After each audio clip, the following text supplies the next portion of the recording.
Ang pitpun sa amon na bala nang gapalagat kami, wala kami income. Di amo naman na sa liga namon.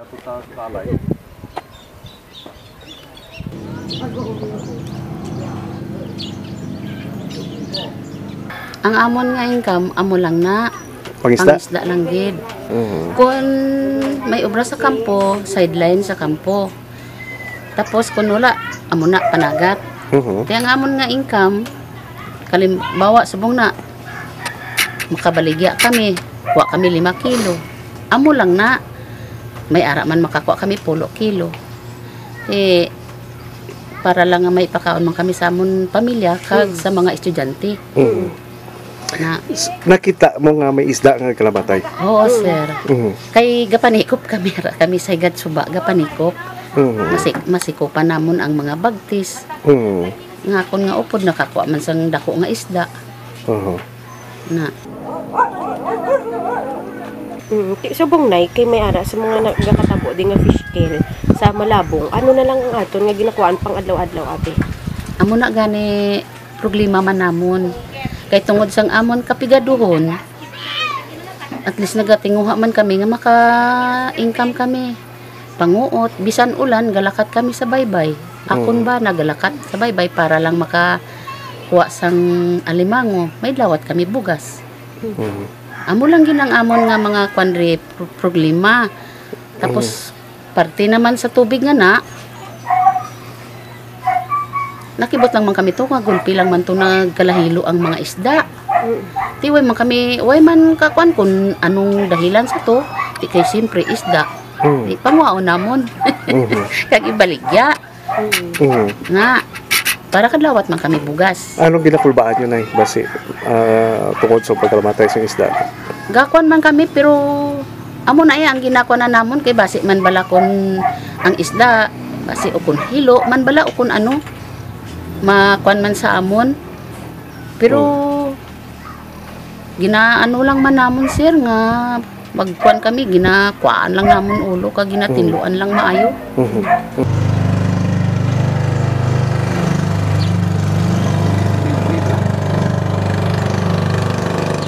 Ang ginsabat nila sa akon nga may mga isda nga nagakalamatay. So ginpamangkot ko sila kung ano ang angkos ang isda nga nagkalamatay. Actually kada fish kills nga katabo no ara gid ang gadalukdo gid ang ano gid bali matabuan gid nga nagaariya ang baha. Sang last amo man to may dalukdo man nga natabo, fish kills man dayon.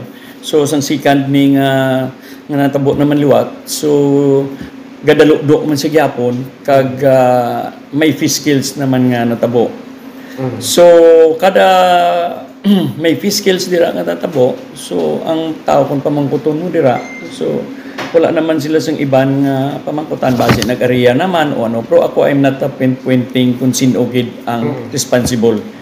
Pero sa akong result, sang akong laboratory, so ang mga parameters nga mga chemicals nga gina-examine sang laboratory, so ara gid sa tubig.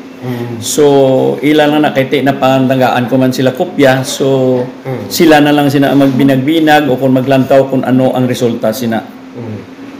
So that's why amo na nga gusto ko lang inadatani no nga ang tanan nga mga may concern sinada no nga mga agencies no nga at least magbinuligay lang kami para at least masulbar na ang problema dira sa Ilabangan River sang Fiscal kay di kanugon nga ang aton nga suba no mawad-an dira sang isda kag ang tao mawad-an sa palangabuyan. Ano namon ina balang siyempre wala kami kabalo kung ano lang isda o hilo o ano kay siyempre gakalamatay isda mo.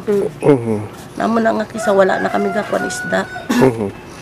Anong panawagan nyo sa sa aton nga mga otoridad, sa aton gobyerno if ever kung may ara gid man sa maghiho sini?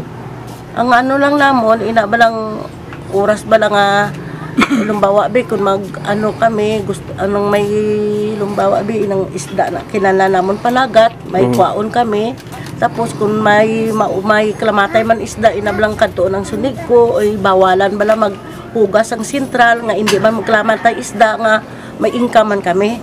Na amo na. So duda nyo, halin sa faktorya ang Oo. inyong ang halinan sa pagkapatay sa mga isda. Oo. Mhm.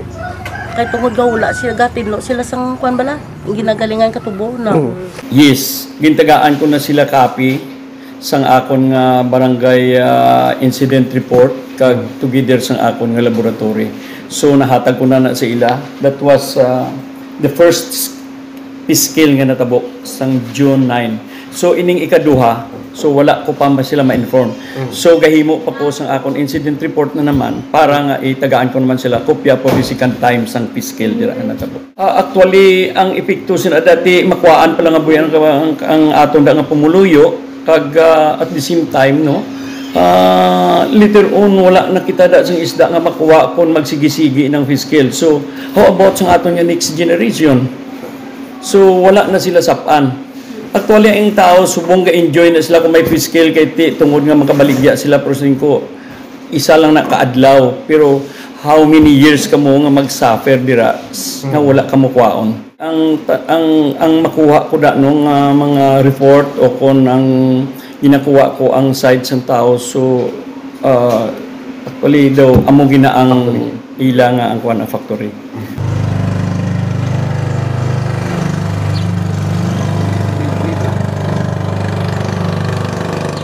Kapilan na sa matabo di ma'am? Kadamo na, sir. Kadamo na. Sa halin pa sang sano? Halin pa sa nagligad pagid nga mga tinuig. Hasta subong. Atong tubig, tung sang una nga naglain nga nagitom ang tubig, sir. O halin man to didto man sa babaw Ah, okay. nga perti kabaho sang tubig. Pero kami ginahamba lang na namon, sir, kaya amo lang nang nakita namon. Pero wala man gid kami kabalo kung sa diin na maghalin abi. Pero anong suspect ninyo? Sa kwan hindi man ko sa akon lang Hindi man ko kasiling kun ano kay ti, way man kami kay baloya mo. Ti gulpi lang man nga daan ang amon kwan, amon na kay may ti siyempre may sentral sa babaw. Okay. Na amon ang amon suspect. Palihog lang ang ginaano lang namon ina balang maggugas sila sang sunig ko hindi man nila pagula ang ilang higko para ang mga isda hindi man magklamatay nga mangnagat man kami may kuwaon man kami nga makaingka man kami. Amo lang ginapangayo lang namon.